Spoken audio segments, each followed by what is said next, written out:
thank you for joining me today. I've got a project to show you which I've made for Theresa the Car Boot Crafters Challenge.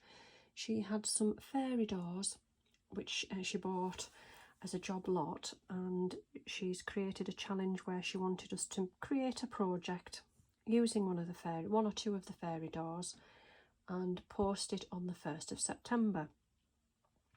You had to send her a birthday card. It was her birthday way back in August, and that was part of the challenge as well.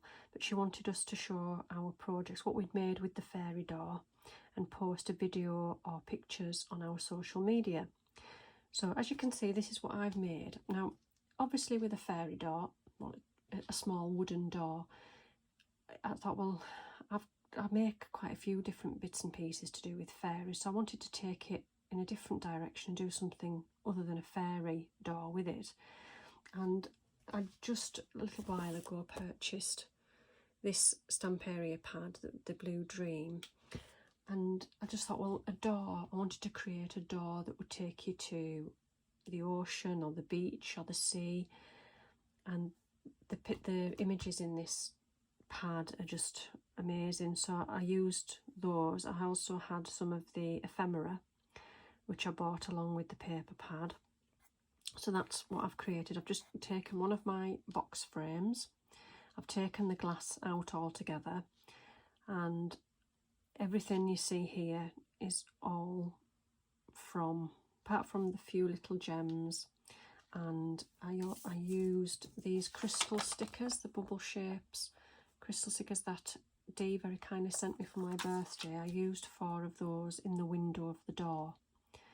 So I'll just explain basically what I did. I whitewashed the grey frame with some white gesso. I've cut out strips from the stamp area pad and stuck them around the edges, and then some of the ephemera shells, the cardboard shells, and just some gems from my own stash. The background is also from the pad, and the down by the sea. The flowers I've mounted up just to make them stand off the background. There's a little cat there on a little banister rail, and there's vase and flowers.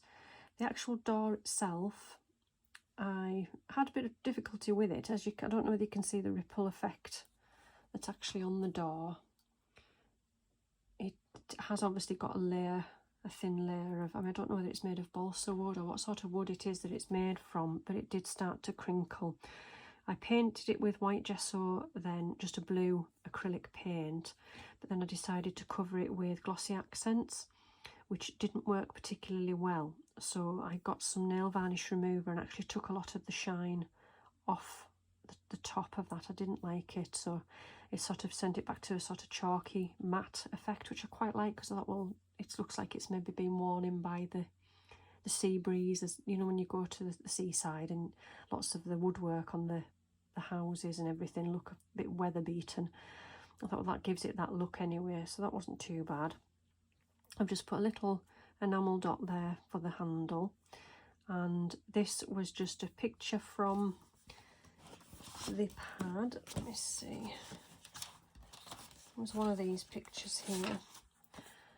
I've just taken that image and cut it into a window shape and drawn the sort of wooden stations for where the glass would go, the frame, and then, as I say, I used those little, almost have like a magnifying effect on there, just to create, I wanted to create a door looking out, as if you could go through that door and it would take you down to the sea. So that's what I've made for Theresa's challenge. So I'll leave a link to Theresa's channel down below. Go across and see what everybody else has been making. Everyone needs to post their entry today, the 1st of September. So yeah, so that's what I've made with my little door. So thank you for watching today, and I'll see you all again soon. Bye for now.